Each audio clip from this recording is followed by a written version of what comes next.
logical and biological metaphors for the real world, because the real world doesn't run like a fine-tuned machine. It doesn't run like clockwork.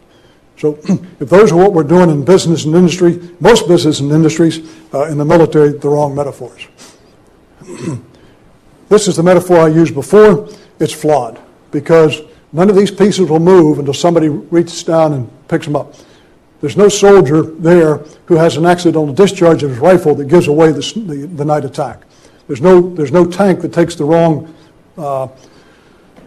way off of an intersection and heads the wrong direction. This is a better metaphor for the military because there is nobody out there giving orders. There's nobody in control in soccer. There's a game plan, but all of those players are moving. There's an ebb and flow.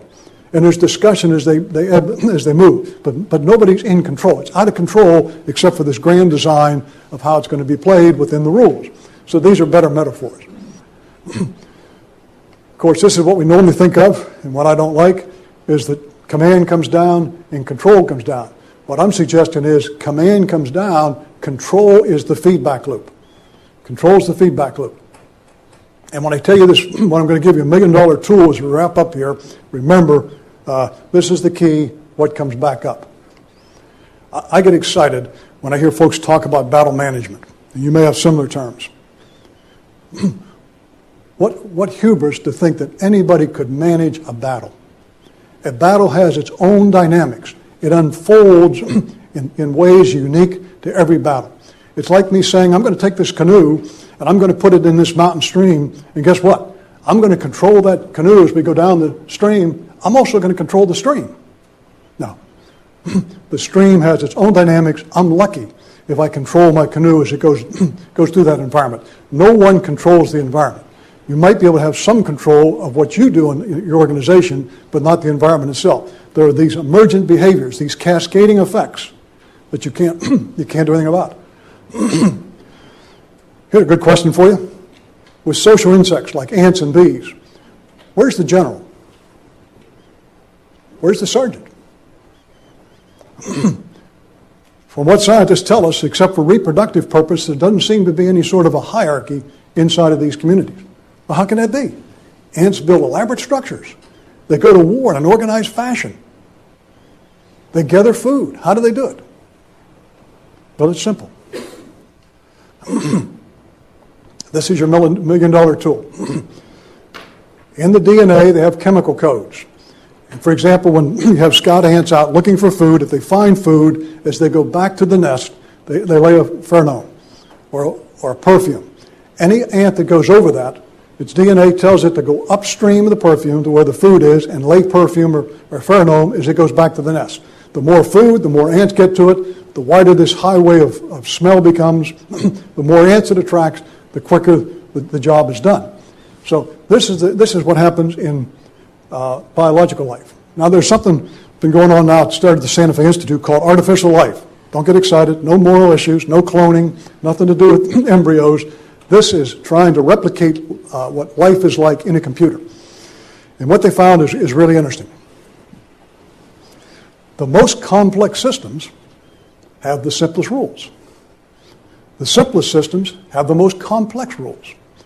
And the first place they discovered this was in something called BOIDS, B-O-I-D-S, corruption of birds. Icons that represented birds. 3 algorithms, 3 rules for each one of these little icons. Continue to move, stay as close as you can to other BOIDS without colliding with them, and avoid all stationary objects. When this is run with those 3 algorithms, it is and this is the emergent behavior, the most lifelike action of flux. It looks like flux as they go across the screen. When you first see it, you think it's a screensaver. Unless you see it captured on video, it's not. You will never see it over again because the interaction it's an interactively complex system. It flows like birds.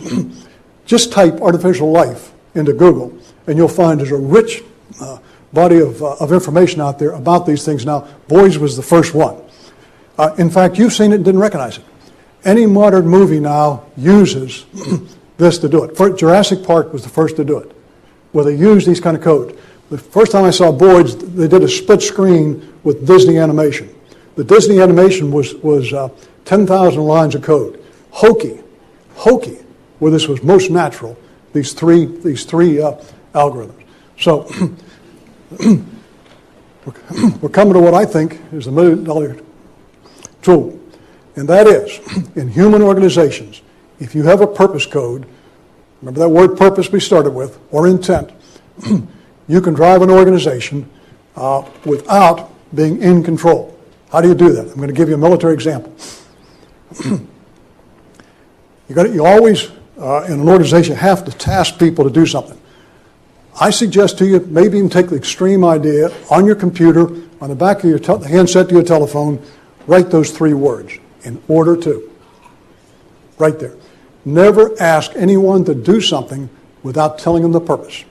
I want you to do A in order to accomplish this, for this purpose. Always tell them the purpose, the reason why. What is the intent? Military example.